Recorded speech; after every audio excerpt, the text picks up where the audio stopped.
गुरुदेव, गुरुदेव, गुरुदेव, ये आपकी क्या हालत हो गई?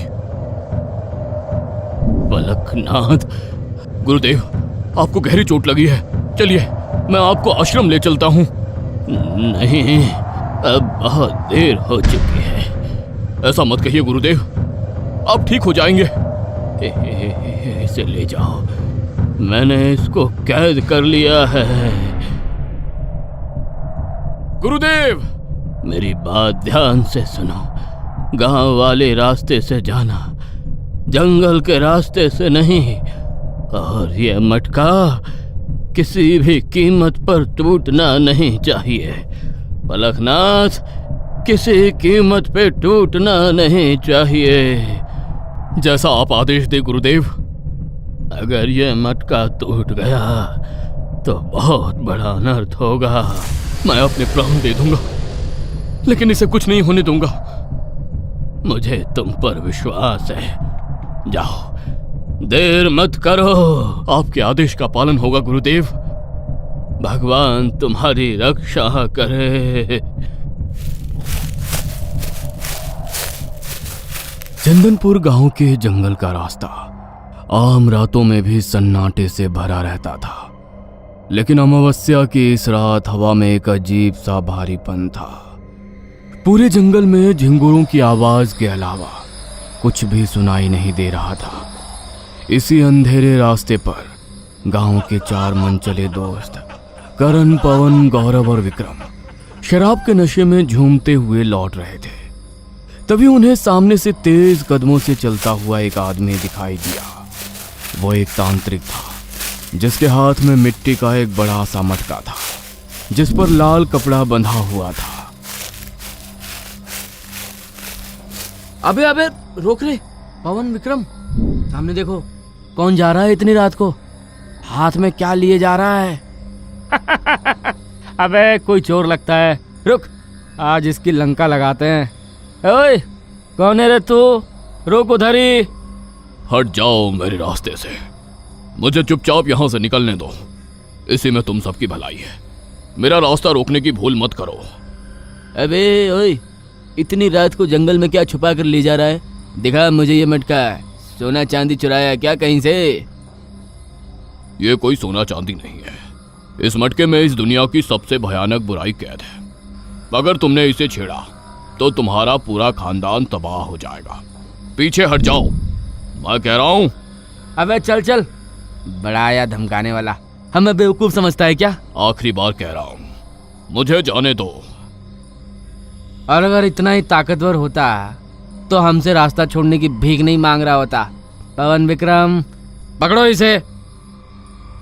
तुम लोग ऐसे नहीं मानोगे। ओम क्रीं भूताय नमः। तांत्रिक ने गुस्से में हाथ हवा में उठाया और एक मंत्र पढ़ा। अगले ही पल पवन का शरीर जमीन से 4-5 फीट ऊपर हवा में उठ गया, जैसे किसी अदृश्य हाथ ने उसका गला पकड़ लिया। करण, विक्रम, बचाओ मुझे, ये मुझे मार डालेगा। अबे ये क्या हो रहा है? पवन हवा में कैसे उड़ रहा है? ये आदमी सच में कोई बड़ा जादू टोना जानता है। करण, चल यहाँ से, ये इंसान नहीं है। डरपोक मत बन, यही तो हमें डरा कर भगाना चाहता है। पकड़ इसे। करण तांत्रिक पर झपट पड़ा। विक्रम भी घबराहट में उसके साथ हो लिया। अगले ही पल चारों के बीच जोरदार खींचातानी शुरू हो गई। तांत्रिक मटके को बचाने की पूरी कोशिश कर रहा था, लेकिन करण ने उसे एक जोरदार लात मार दी। मटका उसके हाथ से छूटकर पास पड़े पत्थर पर जा गिरा। ओ तेरी, टूट गया। देखो गौरव, उसमें कुछ है क्या? सोना चांदी कुछ भी चमकता हुआ, जिसे ये इतनी मेहनत से बचाने की कोशिश कर रहा था। मूर्खो, गुनहगारों, यह क्या कर दिया तुमने? इस गांव का सर्वनाश अब तय है। कोई नहीं बचेगा, कोई भी नहीं। तांत्रिक ने तुरंत एक मंत्र पढ़ा और वो हवा में गायब हो गया। चारों की आंखें फटी की फटी रह गई। टूटे हुए मटके से अचानक गाढ़ा काला धुआं निकलने लगा। वो धुआं तेजी से चारों ओर फैलने लगा और फिर उस धुएं के भीतर से एक औरत की अजीब खौफनाक हंसी गूंज उठी। तीनों लड़कों के शरीर में सिहरन दौड़ गई। भाई वो तो गायब हो गया और ये धुएं में किसी की आवाज आ रही है। मुझे नहीं पता, भागो यहाँ से, जो जिधर भाग सकता है भागो। चारों लड़के डर के मारे अलग अलग दिशाओं में भागे। करण हांफता हुआ, पसीने से लथपथ, किसी तरह दौड़ते हुए अपने घर के आंगन में पहुंचा। उसका दिल इतनी तेजी से धड़क रहा था कि मानो सीने को फाड़कर बाहर निकल आएगा। उसने जोर जोर से लकड़ी का दरवाजा पीटना शुरू कर दिया। माँ, दरवाजा खोलो माँ, मैं हूँ करण, जल्दी दरवाजा खोलो, जंगल में कुछ अजीब हुआ है माँ, खोलो ना। घर के अंदर से कोई आहट नहीं आई, चारों तरफ सन्नाटा था। अचानक करण ठिठक गया। वो आवाज बिल्कुल उसकी माँ जैसी थी, लेकिन वो दरवाजे के पीछे से नहीं, कहीं पीछे से आई थी। माँ, कहाँ हो तुम? कोई जवाब नहीं आया। उसने फिर दरवाजा पीटना शुरू कर दिया। माँ, जल्दी खोलो। कुछ सेकंड बाद वही आवाज फिर सुनाई दी। करण, बेटा इतनी रात को बाहर क्यों खड़ा है? इस बार करण के शरीर में झुरझुरी दौड़ गई। 2 बार आवाज ठीक 2 बार आई थी। उसे अचानक जंगल वाला काला धुआं याद आया। धीरे धीरे उसने पीछे मुड़कर देखने की कोशिश की। माँ, तुम पीछे हो क्या? मैं यही हूँ बेटा, मेरी तरफ देख। करण का डर अब उसकी समझ पर भारी पड़ चुका था। वो पूरी तरह पीछे घूम गया और जैसे ही उसकी नजर सामने पड़ी, उसकी सांस अटक गई। वो उसकी मां नहीं थी, वो एक भयानक औरत थी। उसकी आंखें पूरी सफेद थी, पुतलियां गायब थी। उसके शरीर से लगातार काला धुआं निकल रहा था। उसके चेहरे पर इंसानों जैसी नहीं, किसी शिकारी जैसी मुस्कान थी। नहीं। अगले ही पल उस औरत ने उसका गला पकड़ लिया। करण की एक आखिरी चीख रात के सन्नाटे को चीरती हुई दूर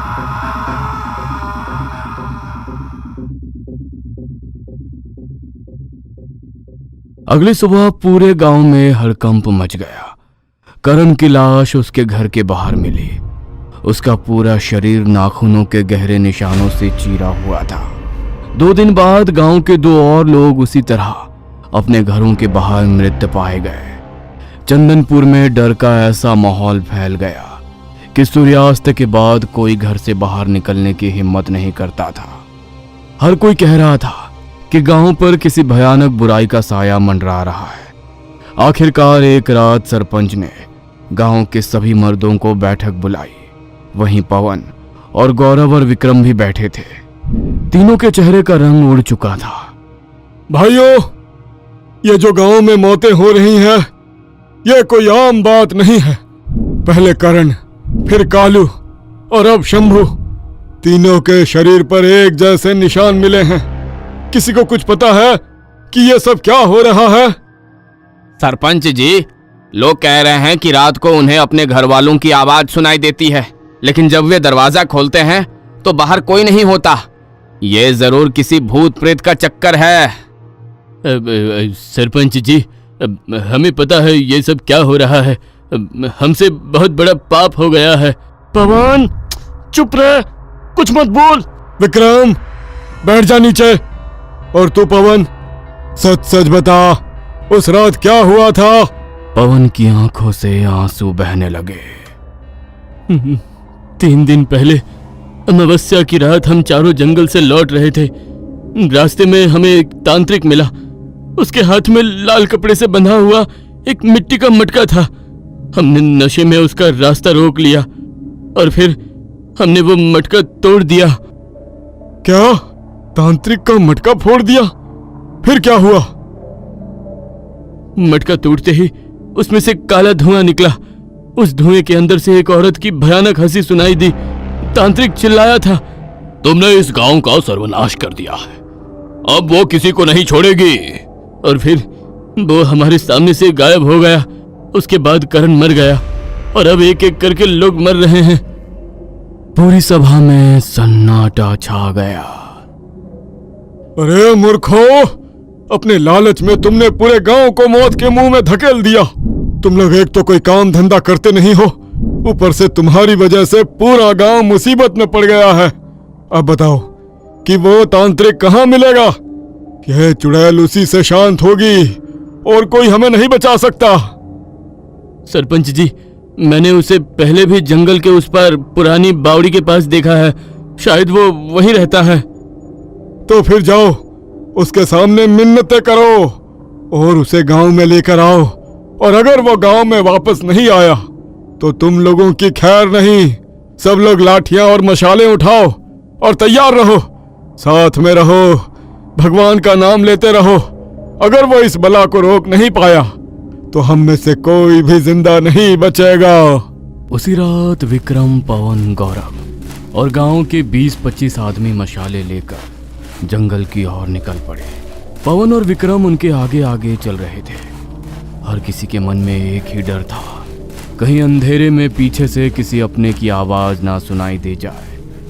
काफी देर बाद वे लोग पुरानी खंडहर बावड़ी तक पहुंच गए। वहां पीपल के एक विशाल पेड़ के नीचे वही तांत्रिक आंखें बंद किए धुनी रमाए बैठा था।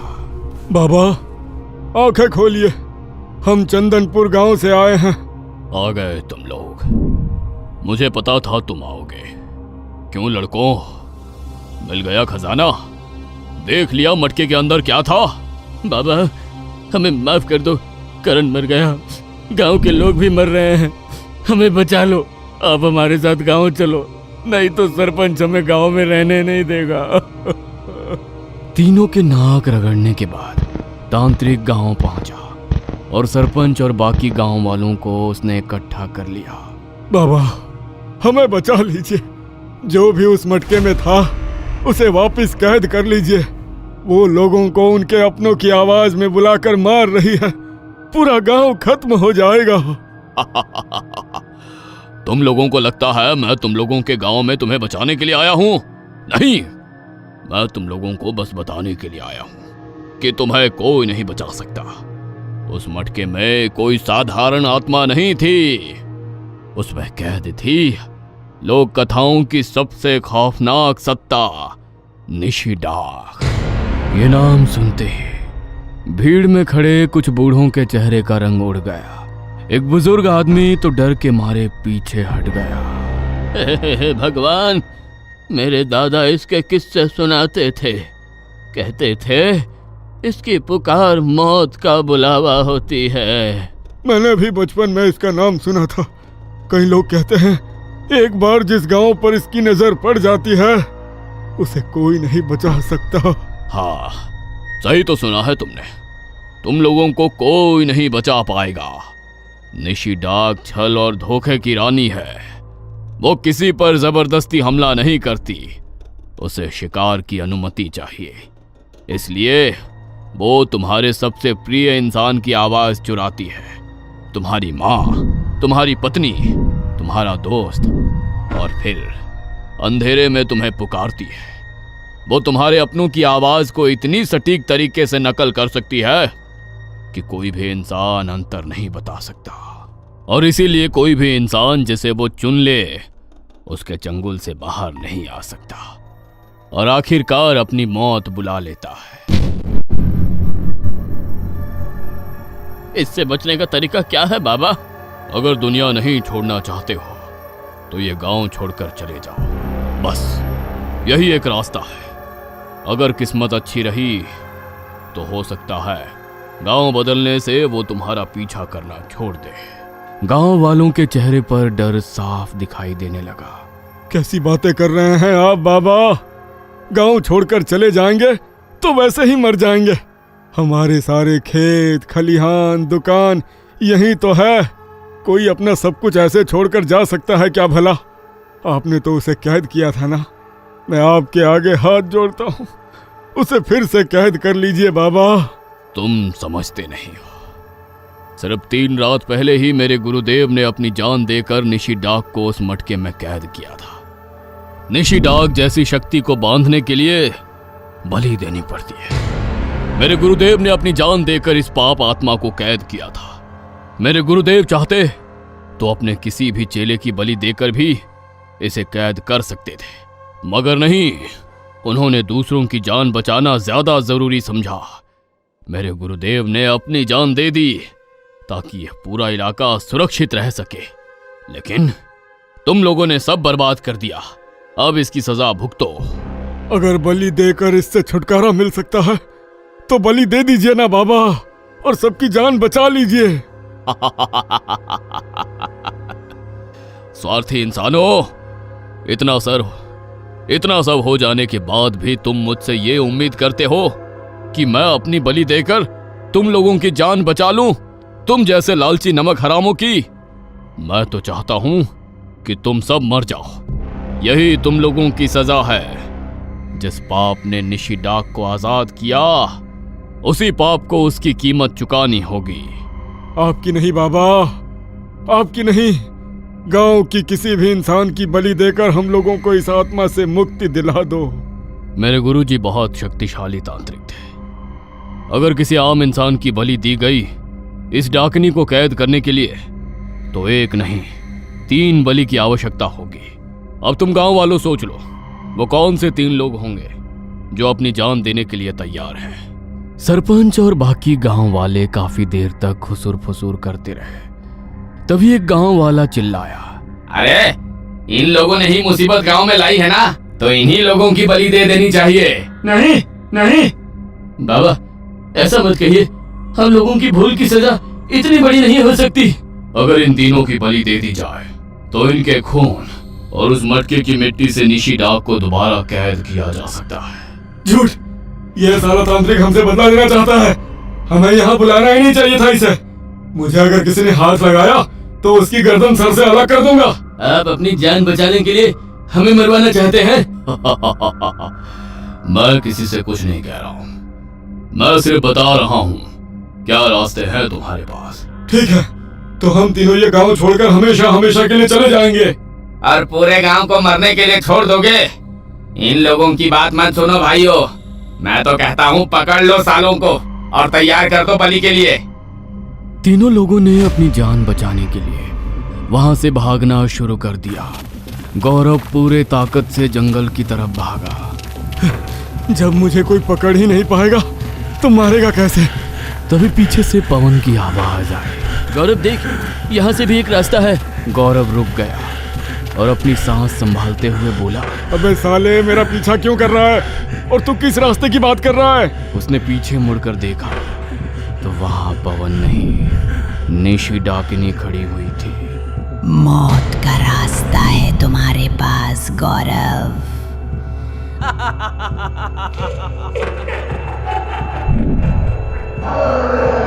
गौरव की मौत के बाद पूरे गांव में सन्नाटा छा गया। गांव वालों ने बाकी दोनों को पकड़ लिया और करण की मां खुद बलि देने के लिए आगे आ गई थी। अपने बेटे की मौत के बाद वो भी जीना नहीं चाहती थी। तांत्रिक ने एक नया मिट्टी का मटका अपने सामने रखा और मंत्र पढ़ना शुरू कर दिया। तभी अचानक पूरे गांव में काला धुआं फैलने लगा। हवा तूफान की तरह चलने लगी। एक एक करके सारी मशालें बुझ गई और अगले ही पल अंधेरे में 2 आवाजें गूंज उठी। एक पवन की मां की, दूसरे विक्रम के पिता की। पवन, बेटा घर चल। विक्रम, तू कहाँ है बेटा? कोई पीछे मत देखना, आंखें बंद कर लो। ये निशिडाक तुम्हारी परीक्षा ले रही है। अगर किसी ने पीछे देखा तो आज यहाँ कोई जिंदा नहीं बचेगा। पूरा गांव अंधेरे में डूब चुका था। पवन और विक्रम ने डर के मारे अपनी आंखें कसकर बंद कर ली, लेकिन उनके कानों में लगातार अपने घर वालों के रोने और पुकारने की आवाजें गूंज रही थी। पापा, पापा, घर चलो ना, मुझे बहुत डर लग रहा है पापा। मम्मी मुझे बचाओ, कोई मुझे खींच कर ले जा रहा है। मम्मी बचाओ। कोई पीछे मुड़कर मत देखना, अपनी आंखें कसकर बंद कर लो। ये निशी डाक तुम्हारी परीक्षा ले रही है, छल कर रही है। अगर किसी ने भी पीछे देखा तो आज इस मैदान में कोई जिंदा नहीं बचेगा। पूरा चंदनपुर गांव खौफ के मारे कांप रहा था। बलि के चबूतरे पर बंधे पवन, करण की मां और विक्रम भी मान चुका था कि आज उनकी मौत तय है। लेकिन तभी उस घने अंधेरे के बीच से निशी डाक की एक खौफनाक गूंजती हुई हंसी सुनाई दी। वो दिखाई नहीं दे रही थी, पर हवा के भारीपन से महसूस हो रहा था कि वो कैद होने वाली है। और ठीक उसी वक्त उसने अपना आखिरी दांव खेला। ओ चंदनपुर के मूर्ख गांव वालों, आंखें बंद करके जिस पापी के आगे हाथ जोड़कर खड़े हो, जरा उसका सच तो सुन लो। चुप कर डाकिनी, तुम्हारी कोई माया यहाँ काम नहीं आएगी। ओम ह्रीं क्लीं भूताय नमः। ओम ह्रीं क्लीं भूताय नमः। ओम ह्रीं क्लीं भूताय नमः। ये ढोंगी पलकनाथ तुम्हें इस बला से बचाने के लिए बलि नहीं दे रहा। ये अपने गुरु की शिक्षा के खिलाफ जाकर निर्दोष लोगों की बलि सिर्फ इसलिए दे रहा है ताकि मुझसे अपनी सारी इच्छाएं पूरी करवा सके। ये पापी तुम्हें बचाने नहीं, अपना लालच पूरा करने आया है। निशी डाक के मुंह से तांत्रिक का ये भयानक सच सुनते ही वहां खड़ी भीड़ में एक अजीब सी खलबली मच गई। बलि के चबूतरे पर बंधे पवन, विक्रम और रमेश की मां के भी होश उड़ चुके थे। इन लोगों ने तो पहले ही मान लिया था कि उन्हें मरना है, लेकिन ये जानने के बाद कि उनकी बलि किसी गांव की भलाई के लिए नहीं बल्कि इस तांत्रिक के नीच लालच के लिए दी जा रही है, पवन के भीतर छटपटाहट बढ़ गई। पवन ने अपनी पूरी ताकत लगाकर अपने चेहरे को जमीन पर रगड़ा, जिससे उसके मुंह पर बंधी कपड़े की पट्टी ढीली होकर खुल गई। पट्टी खुलते ही वो पागलों की तरह चीखने लगा। गांव वालों, सुनो मेरी बात। ये साला तांत्रिक झूठ बोल रहा है। ये हमें गांव को बचाने के लिए नहीं मार रहा, ये अपने फायदे के लिए हमारा खून बहा रहा है। भागो यहाँ से, मुझे छोड़ दो। चुप कर मूर्ख, ये डाकिनी का आखिरी छल है। ये तुम सब में फूट डालकर खुद को आजाद करवाना चाहती है। अगर इसकी बातों में आए तो पूरा गांव शमशान बन जाएगा। कोई इसकी बात मत मानो, ये पापी है। पवन ने डर के मारे अपने शरीर को इस कदर झटका दिया कि उसके हाथों की ढीली गांठ खुल गई। वो बिना पीछे देखे चबूतरे से कूदकर जंगल की तरफ भागने लगा। अगर ये बलि अधूरी रह गई तो अनर्थ हो जाएगा। स्थिति को पूरी तरह बिगड़ते देख पलकनाथ ने बिना एक पल गंवाए अपनी भारी तलवार हवा में लहराई और भागते हुए पवन की पीठ पर दे मारी। पवन की एक दर्दनाक चीख गूंजी और वो वहीं ढेर हो गया। इस तरह पहली बलि पूरी हुई। यह खौफनाक मंजर देखकर और निशी डाक का सच सुनकर गांव वाले अंदर से बुरी तरह डर गए। लेकिन तांत्रिक के खौफ और निशी डाक के डर के आगे किसी की कुछ भी करने की हिम्मत नहीं हुई। वे सब सुन्न खड़े रहे और आखिरकार पलकनाथ ने एक एक करके विक्रम और रमेश की मां की बलि भी दे दी और तीनों बलियां पूरी कर दी। तीनों बलियां पूरी होते ही निशी डाक मटके में कैद हो गई। लेकिन लालच की बलि के कारण मटके पर सैकड़ों बारीक दरारें उभर आईं। पलकनाथ घबराकर मटका उठाता है और रात के सन्नाटे में चुपचाप अकेले ही आश्रम की तरफ भागने लगता है। लालचियों, तुम लोग इंसानियत के असली दुश्मन जो मुझ जैसे प्रेत को जन्म देते हो। कुछ महीने पहले सेठ मणिलाल एक पहुंचे हुए बाबा के आश्रम पहुंचा था। रात के सन्नाटे में बाबा ध्यान में बैठे थे। तभी मणिलाल उनके पैरों में गिर पड़ा। बाबा रक्षा कीजिए, मेरे हंसते खेलते गांव को किसी की नजर लग गई है। हर रात अंधेरे में कोई अजीब सी शक्ति लोगों को नाम लेकर पुकारती है, और जो भी पीछे मुड़कर देखता है सुबह उसकी लाश मिलती है। पूरा गांव शमशान बन रहा है बाबा। मणिलाल, बिना वजह कोई शक्ति किसी गांव को शमशान नहीं बनाती। मुझे तुम्हारे गांव की थोड़ी सी मिट्टी चाहिए होगी, तभी मैं सच जान पाऊंगा।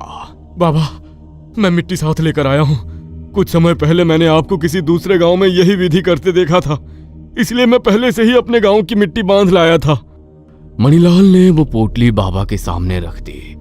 बाबा ने जमीन पर एक कपड़ा बिछाया, उस पर मिट्टी फैलाई और आंखें बंद करके कुछ मंत्र पढ़ने लगा। जैसे ही मंत्र पूरे हुए, बाबा ने चौंक कर आंखें खोली और गुस्से में उस मिट्टी को अपनी जगह से हटा दिया। मणिलाल, ये कोई साधारण भूत प्रेत नहीं है, ये तो तुम्हारे अपने गांव के पाप का नतीजा है। भूल गए उस बेबस कोढ़ वाली औरत को जिसे तुम सब ने मिलकर कुछ वक्त पहले झूठे आरोप में तड़पा तड़पा कर मार डाला था। मरते वक्त उसकी आत्मा से जो नफरत निकली, उसी ने इस भयानक निशी डाक को जन्म दिया है। ये तुम लोगों के काले कर्मों का फल है। हमसे बहुत बड़ा पाप हो गया बाबा, हमें माफ कर दीजिए, लेकिन हमारे बच्चे निर्दोष हैं। पूरे गांव को इस मौत के कुएं से बाहर निकालिए बाबा, कोई तो उपाय निकालिए। मणिलाल, अब तुम अपने गांव लौट जाओ और मुझ पर भरोसा रखो। मैं इस संकट का समाधान निकाल दूंगा। आज रात ही मैं इसके लिए काम शुरू करूंगा। मणिलाल के जाने के बाद जब रात का सन्नाटा और गहरा हो गया, तो बाबा अपने हाथ में एक कोरा मिट्टी का मटका लेकर आश्रम से बाहर निकलने लगे। उन्होंने अपने चेले पलकनाथ को भी साथ चलने का इशारा किया। रात के घने अंधेरे में दोनों चुपचाप चलते जा रहे थे। जब आश्रम से करीब 1 किलोमीटर दूर आ गए और चारों तरफ सिर्फ डरावना सन्नाटा छा गया, तब पलकनाथ से रहा नहीं गया। गुरुदेव, इतनी रात गए हम आश्रम से इतना दूर कहां जा रहे हैं, और आपके हाथ में ये मटका कैसा है? निशी डाक को कैद कर। ये निशी डाक क्या है गुरुदेव? एक बहुत शक्तिशाली आत्मा जिसका खून कई लोगों के हाथों में चढ़ा हुआ है। सुनो उसकी कहानी। सेठ मणिलाल का वो गांव जहां कुछ महीने तक सब कुछ शांत था, लेकिन उस गांव के लोगों के दिलों में कितनी कड़वाहट और अंधविश्वास था, इसका अंदाजा किसी को नहीं था। गांव के एक कोने में एक गरीब बूढ़ी औरत रहती थी जो कोढ़ की बीमारी से पीड़ित थी। बीमारी के कारण उसका शरीर गल रहा था, लेकिन गांव वालों के दिल उससे ज्यादा गल चुके थे। वे उसे सिर्फ एक मरीज नहीं, बल्कि पूरे गांव के लिए एक अपशगुन और आफत मानते थे। जब से इस भिखारिन को कोढ़ हुआ है, गांव में सब डरे डरे रहते हैं। ना जाने कब किसका बच्चा इसकी छुआछूत की चपेट में आ जाए। यह औरत हमारे गांव के लिए अपशगुन बन चुकी है। अरे इसे यहाँ से निकालना ही होगा। सीधे सीधे तो जाएगी नहीं, यहाँ इसका पुराना घर है। एक काम करो, इस पर चोरी का इल्जाम लगा दो, पंचायत अपने आप इसे धक्का मारकर बाहर निकाल देगी। और यही घिनौनी साजिश रची गई। जिस गांव में कोई चोरी हुई ही नहीं थी, वहां उस बेबस बूढ़ी औरत पर चोरी का झूठा आरोप मढ़ दिया गया। पंचायत बैठी बिना किसी सबूत के, बिना सच जाने, सिर्फ नफरत के दम पर पंचायत ने उसे दोषी ठहरा दिया और गांव की सीमा से बाहर फेंकने का हुक्म दे दिया। अंजो, मेरी बात सुनो। मैं तो इसी गांव की हूँ, यही पैदा हुई, यही बूढ़ी हुई। मैंने कोई चोरी नहीं की, मैं बेकसूर हूँ। मुझे इस ढलती उम्र में इस बीमारी के साथ कहाँ भेज रहे हो? मैं तड़प कर मर जाऊंगी। मुझ पर तरस खाओ। चुप कर कुलक्षणी, गांव से बाहर निकाल, वरना यहीं पत्थर मार मार कर तेरी जान ले लेंगे। भाग यहां से। गांव वालों ने उसे घसीटते हुए, पत्थरों से मारते हुए गांव की सीमा से बाहर एक सुनसान बंजर रास्ते पर फेंक दिया। बूढ़ी औरत का गल रहा शरीर पत्थरों की चोट से लहूलुहान हो चुका था। वह असहाय अवस्था में जमीन पर पड़ी रही। दिन बीतते गए। उस बंजर जमीन पर न छाया थी, न पानी की एक बूंद। भूख और प्यास से उसका गला सूख चुका था। गिद्ध उसके सिर पर मंडराने लगे थे। वह रेंगती हुई पानी की तलाश करती, लेकिन दूर दूर तक सिर्फ सूखी धूल थी। पानी, कोई एक बूंद पानी दे दो, बहुत भूख लगी है। मेरा क्या कसूर था? क्यों अपनों ने ही मुझे इस हाल में छोड़ दिया? गांव के लोग दूर से उसे देखते, लेकिन कोई एक निवाला या पानी की बूंद देने नहीं आया। भूख, प्यास और कोड़ की असहनीय तड़प से तड़प तड़प कर आखिरकार उस बूढ़ी औरत ने दम तोड़ दिया। लेकिन मौत के उस आखिरी पल में उसके चेहरे पर बेबसी नहीं, बल्कि एक खौफनाक गुस्सा था। उसकी आंखों में पूरे गांव के लिए सिर्फ और सिर्फ नफरत और बदले की आग थी। अन्याय की पराकाष्ठा हो चुकी थी। उस बेबस औरत की आत्मा को शांति नहीं मिली। तड़प और बदले की उस भयंकर आग ने उसकी रूह को विकृत कर दिया। उसकी आत्मा लोक कथाओं की सबसे खौफनाक और भयानक सत्ता निशिडाक में बदल गई। तुमने मुझे भूख और प्यास से तड़पाया है, अब तुम सब तड़पोगे। तुम्हारी अपनों की आवाज में तुम्हें मौत के मुंह में खींचूंगी। इस गांव में कोई नहीं बचेगा, कोई नहीं। उसके साथ तो बहुत अन्याय हुआ गुरुदेव। ये सब बातें अब फिजूल है। ध्यान से सुनो पलखनाथ, आज जो विधि हम करने जा रहे हैं वो बेहद असाधारण और खतरनाक है। ये मेरी आखिरी विधि भी हो सकती है, इसलिए बहुत ध्यान से सुनो। यदि आज मेरे साथ कुछ अनहोनी हो जाए तो तुम्हें इस विधि की पूरी प्रक्रिया पता होनी चाहिए। ऐसा मत कहिए गुरुदेव, आप बिल्कुल ठीक रहेंगे। कोई और विधि तो होगी जिससे ये डाकिनी हमारे वश में हो जाए। है एक विधि, लेकिन वो और कई मासूम लोगों को मारने के बाद की जा सकती है पलखनाथ, इसलिए मैं वो नहीं कर सकता। निशिडाक को वश में करने के लिए 3 बलि चाहिए। एक बलि ताकि वो मटके में समा जाए, फिर दूसरी बलि देकर उसे इस प्रकार बांधा जा सकता है कि वो तुम्हें कोई नुकसान ना पहुंचाए, और तीसरी बलि देकर उससे अपने कोई भी इच्छा पूरी करवाई जा सकती है। गुरुदेव, इसका मतलब इस विधि से क्या निशिडाक से कुछ भी करवाया जा सकता है? दुनिया की कोई भी इच्छा पूरी हो सकती है? पलखनाथ, इस वक्त इन बातों का कोई मोल नहीं है।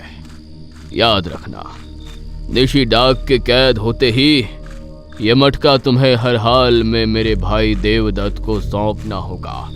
चलो, विधि का समय हो रहा है, तैयारी करो। गुरु ने तो पलखनाथ की बात टाल दी, लेकिन उसी क्षण पलखनाथ के दिमाग में एक जहरीले लालच ने जन्म ले लिया था। गुरु के मुंह से तीसरी बलि और इच्छा पूर्ति की बात सुनते ही उसके मन का शैतान जाग चुका था। अगर तीसरी बलि से निशिडाक मेरी गुलाम बन सकती है तो मैं ये मटका देवदत्त को क्यों दूं? कभी नहीं। मैं इस मटके को अपने पास रखूंगा और निशिडाक की असीमित शक्तियों से अपनी हर इच्छा पूरी करूंगा। मैं दुनिया का सबसे शक्तिशाली तांत्रिक बनूंगा।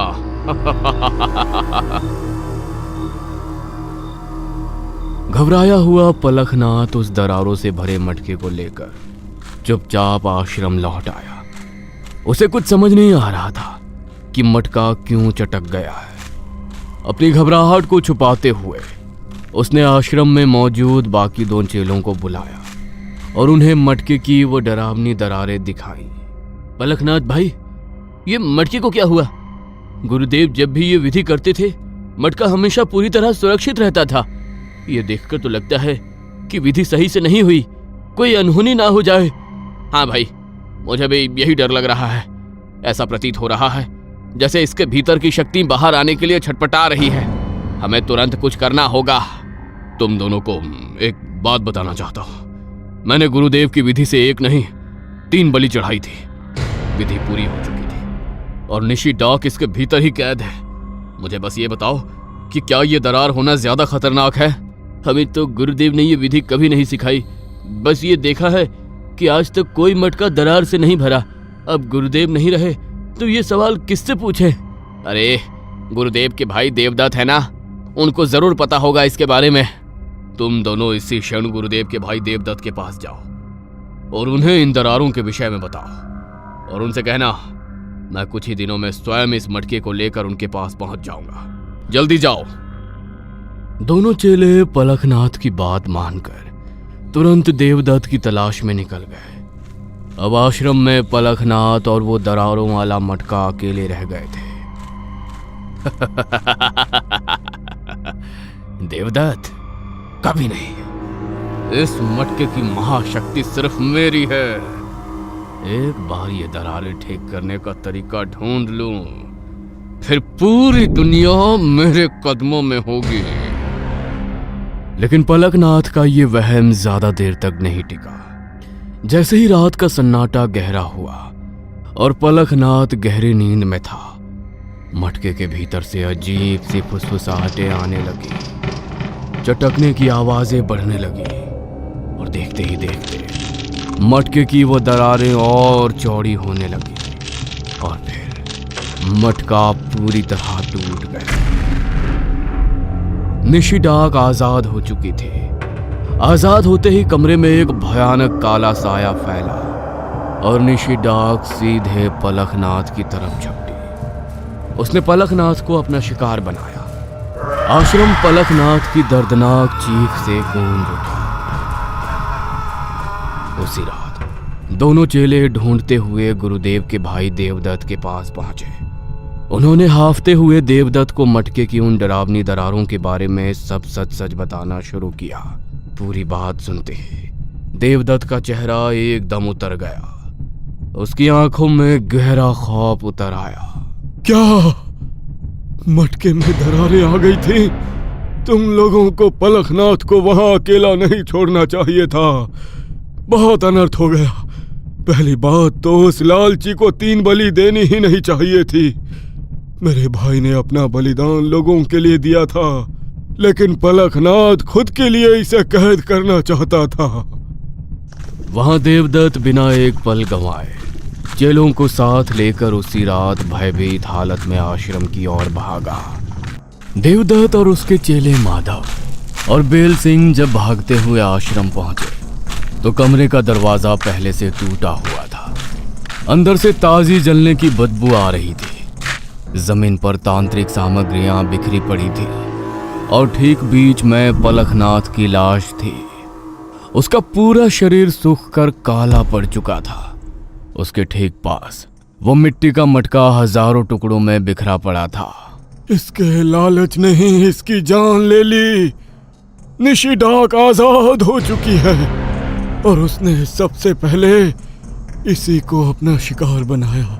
अब वो जिस भी गांव से अपना बदला लेने के लिए गई होगी, वहां शामत आ गई होगी। गुरुदेव, तो फिर देर किस बात की? चलिए तुरंत गांव चलते हैं और उसे फिर से किसी मटके या तावीज में कैद कर लेते हैं। नहीं, अब वो किसी मटके, बोतल या तावीज में कैद नहीं हो सकती। पलखनाथ ने अपने लालच में 3 बेगुनाह लोगों की बलि चढ़ाई थी। उन बलियों की वजह से ही निशी डाक को अब इतनी असीमित ताकत मिल चुकी है कि उसे दोबारा किसी वस्तु में बांधना नामुमकिन है। हमें तुरंत चंदनपुर पहुंचना होगा। जब देवदत्त अपने चेलों के साथ भागते हुए चंदनपुर गांव पहुंचा तो वहां हर तरफ चीख पुकार और मातम का माहौल था। निशी डाक वहां पहुंचकर एक ही रात में 10-10, 20-20 लोगों को बेरहमी से मार रहे थे। पूरा गांव लाशों का ढेर बनता जा रहा था। गांव वाले देवदत्त को देखते ही रोते बिलखते हुए उसके पैरों में गिर गए। बाबा, हमें बचा लीजिए। उस पापी पलखनाथ के लालच की सजा आज हमारा पूरा गांव भुगत रहा है।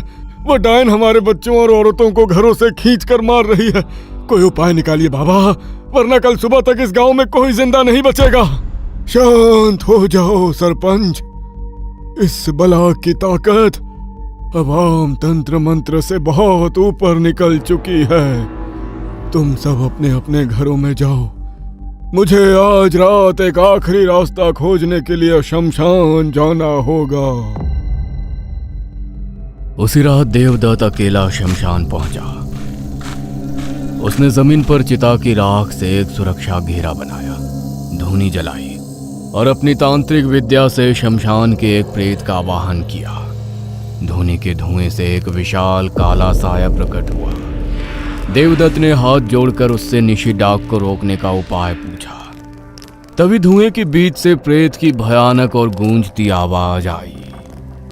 देवदत्त, उस डाकनी को अब कोई इंसान किसी वस्तु में कैद नहीं कर सकता। उसे रोकने की अब सिर्फ एक ही विधि बची है। उसे एक पूरे गांव की सीमा के भीतर हमेशा के लिए बांधना होगा। तुम्हें 3 दिनों तक उस गांव की सीमा पर बैठकर विशेष तांत्रिक विधि करनी होगी, जिससे वो सीमा सील हो जाए। लेकिन याद रखना, इन 3 दिनों के दौरान वो डाकनी उस गांव की सीमा से एक कदम भी बाहर नहीं जानी चाहिए, वरना तुम्हारा चक्रव्यूह टूट जाएगा और वो पूरी दुनिया को शमशान बना देगी। प्रेत के गायब होते ही देवदत्त तेजी से शमशान से बाहर आया, जहां उसके दोनों चेले खौफ से कांपते हुए उसका इंतजार कर रहे थे। गुरुदेव, क्या शमशान के पहरेदार ने कोई रास्ता बताया? क्या हम चंदनपुर को बचा पाएंगे? रास्ता तो मिला है बेल सिंह, लेकिन बहुत कठिन है। प्रेत के मुताबिक उस डाकिनी को 3 दिनों तक तांत्रिक विधि से पूरे गांव की सीमा के भीतर कैद रखना होगा।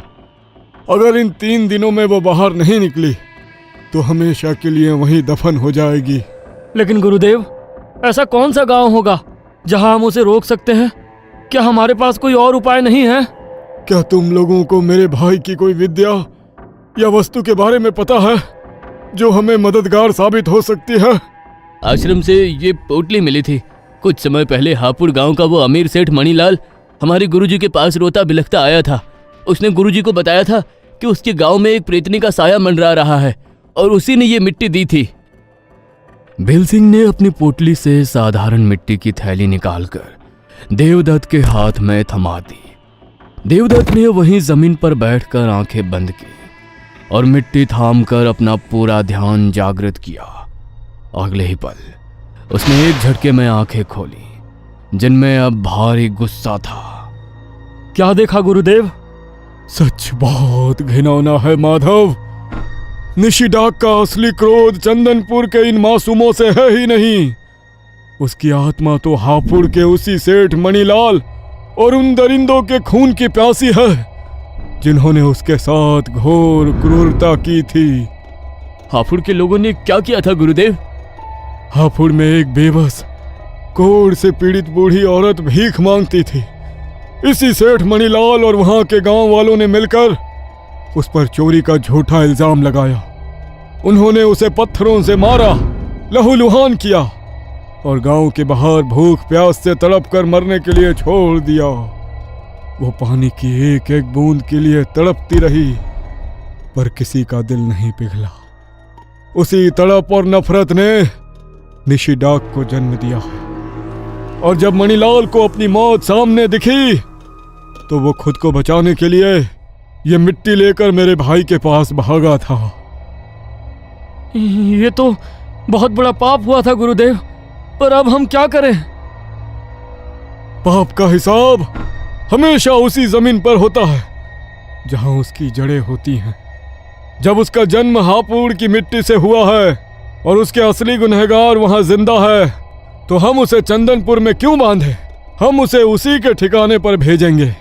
अब इस पाप का अंत उसी हापुड़ की धरती पर होगा। देवदत्त तेजी से चंदनपुर के उसी खुले मैदान की तरफ बढ़ा, जहां हवाओं में निशिडाक के तैरने की सरसराहट महसूस हो रही थी। मैदान के बीचों बीच पहुंचकर देवदत्त ने जमीन पर चिता की राख फेंकी और एक तीखी आवाज में मंत्र का उच्चारण किया। उसके दोनों चेले बेल सिंह और माधव पीछे झाड़ियों में छुपकर खौफ से कांप रहे थे। देवदत्त के मंत्र पढ़ते ही आसमान से काली हवा का एक भयानक बवंडर सीधे मैदान में उतरा। उस धुएं और धूल के बीच से निशिडाक का वो विशाल, डरावना और बिना चेहरे वाला साया प्रकट हुआ। उसकी लाल दहकती आंखें सीधे देवदत्त को घूर रही थी। मैदान का तापमान बर्फ की तरह ठंडा हो चुका था। देवदत्त, तेरी हिम्मत कैसे हुई मुझे यहाँ रोकने की? तू भी उन्हीं की तरह मरेगा। ओह निशिडाक, रुक। तू एक तांत्रिक को क्या मारेगी? पहले अपनी आंखें खोल और देख कि तू क्या कर रही है। क्यों इन चंदनपुर के मासूमों का खून बहाकर अपनी ताकत जाया कर रही है? इन बेगुनाहों ने तेरा क्या बिगाड़ा है? मुझे खून चाहिए, सबका खून चाहिए। अरे जिनके खून की तू सच में प्यासी है, जिन पापियों ने तुझे पत्थरों से मारा था, जिन्होंने तुझे भूखा प्यासा उस बावड़ी में तड़पाया था, वो हाफूड़ के लोग, वो सेठ मणिलाल और उसके साथी तो इस वक्त अपना बोरिया बिस्तर समेटकर गांव से भाग रहे हैं। निशिडाक का साया ये सुनते ही हवा में एकदम ठहर गया। उसकी लाल आंखों में गुस्सा और भी भड़क उठा। हाँ, तू यहाँ चंदनपुर के इन निर्दोषों को मारने में समय बर्बाद कर रही है और उधर तेरे असली गुनहगार कुछ ही घंटों में इस इलाके की सीमा पार करके हमेशा के लिए गायब हो जाएंगे। अगर वो आज रात भाग गए तो तेरा प्रतिशोध हमेशा हमेशा के लिए अधूरा रह जाएगा। मणिलाल, हापुड़ के दरिंदों, तुम मुझसे बचकर नहीं भाग सकते। मैं आ रही हूँ। मैं आज रात पूरे हापुड़ का सर्वनाश कर दूंगी, एक को भी जिंदा नहीं छोड़ूंगी। बोलते ही निशिडाक का वो काली हवा का बवंडर बिजली की रफ्तार से हापुड़ गांव की दिशा में उड़ गया। मैदान में अचानक सन्नाटा छा गया। देवदत्त का पहला और सबसे बड़ा दांव कामयाब हो चुका था। उसने अपनी सूझबूझ से चंदनपुर के मासूमों के सिर से मौत का साया हटाकर उसे उसके सही ठिकाने पर मोड़ दिया था। दूसरी तरफ हापुड़ गांव में कोहराम मचा हुआ था। सेठ मणिलाल और गांव वालों को भनक लग चुकी थी कि तांत्रिक का मटका टूटने से वो बला आजाद हो चुकी है। वे जानते थे कि निशिडाक उन्हें नहीं छोड़ेगी। खौफ के मारे पूरा गांव कांप रहा था। लोग आधी रात को ही बैलगाड़ियों और गाड़ियों में अपना कीमती सामान और परिवार लादकर गांव से भागने की हड़बड़ी में थे। मुख्य रास्ते पर मशालों की रोशनी के बीच चीख पुकार मची थी और गाड़ियां तैयार की जा रही थी। हे जल्दी करो, सारा कीमती सामान गाड़ी में रखो। वो चुड़ैल चंदनपुर से यहाँ आती ही होगी। रात ढलने से पहले अगर हम इस गांव की सीमा से बाहर नहीं निकले तो वो हम में से किसी को जिंदा नहीं छोड़ेगी। भागो यहाँ से, जल्दी करो। लेकिन हापुड़ वालों की बदकिस्मती उनके सामने थी। वे गांव की सीमा तक पहुंचते उससे पहले ही आसमान में काले बादल घेर आए। निशिडाक आंधी की रफ्तार से आ पहुंची थी। 3 बलियों के खून ने उसे बेहद शातिर और बुद्धिमान बना दिया था। उसने देखा कि पूरा गांव एक साथ भागने की फिराक में है। खुले मैदान में हमला करने पर लोग अलग अलग दिशाओं में बिखरकर सीमा पार कर जाते, इसलिए उसने सामने आने की बजाय एक शातिर चाल चली। वो रास्ते में खड़े होने के बजाय गांव के घने पेड़ों, सूने खंडहरों और छतों के अंधेरे में छुप गई और पूरे गांव पर अपनी खौफनाक नजर टिका दी। मुख्य रास्ते पर गाड़ियों की लंबी कतार लगी थी। लोग चिल्ला रहे थे। तभी रामू की गाड़ी सबसे आगे निकलकर गांव की सीमा की तरफ तेजी से बढ़ी, जिसमें उसकी पत्नी और मां बैठी थी। चलो तेज चलो, बस गांव का ये मुख्य फाटक पार हो जाए, फिर वो डायन हमारा कुछ नहीं बिगाड़ पाएगी। अचानक हवा का एक बर्फीला और तेज झोंका आया। मशालें बुझने लगी। बैलों के कदमों की आवाज थम गई और चारों तरफ सन्नाटा छा गया। उसी खामोशी के बीच अचानक रामू के पक्के दोस्त श्याम की घबराई हुई आवाज गूंजी। अरे रामू भाई, अरे रुको रुको, आगे मत जाओ। उस रास्ते से कहाँ जा रहे हो? आगे तो पूरा रास्ता बंद है, इस तरफ वाले रास्ते से चलो। अपने जिगरी दोस्त की आवाज सुनते ही रामू ने बिना एक पल भी सोचे चौंक कर तुरंत पीछे मुड़कर देखा। श्याम भाई कहाँ?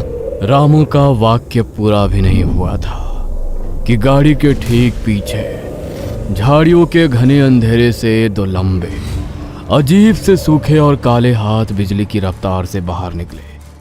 वे हाथ रामू की गर्दन को जकड़ते हुए उसे हवा में घसीटकर सीधे अंधेरे खंडहर के भीतर ले गए। रामू के अचानक गायब होते ही उसकी पत्नी और बूढ़ी माँ गाड़ी पर खौफ के मारे फूट फूट कर रोने लगे।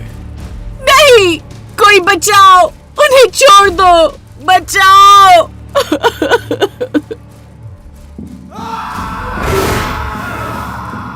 निशिडाक ने सीमा पर ऐसा खौफनाक पहरा बैठाया कि जो भी गाड़ी बॉर्डर पार करने की कोशिश करती, हवा में उनके किसी जिंदा दोस्त या पड़ोस की आवाज गूंज उठती।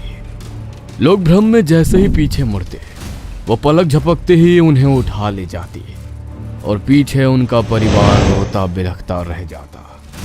पीछे आ रहे लोगों ने जब रामू के परिवार का ये हाल देखा तो वे गाड़ियों से कूदने लगे और पूरे रास्ते पर अफरा तफरी मच गई। भागो, पीछे भागो, बाहर जाने का रास्ता बंद है, वो आवाजें बदलकर सबको मार रही है।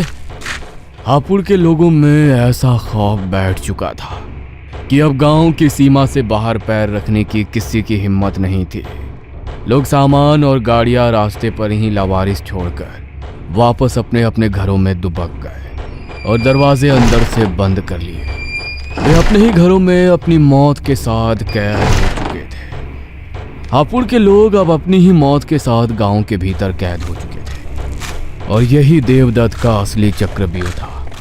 जैसे ही देवदत्त अपने चेलों के साथ हापुड़ की सीमा पर पहुंचे और देखा कि लोग घरों में दुबक चुके हैं और निशिडाक अंदर ही है, वो समझ गया कि शिकार पिंजरे में आ चुका है। उसने बिना एक पल गंवाए हापुड़ के बॉर्डर को चारों तरफ से घेर लिया। यही मौका है।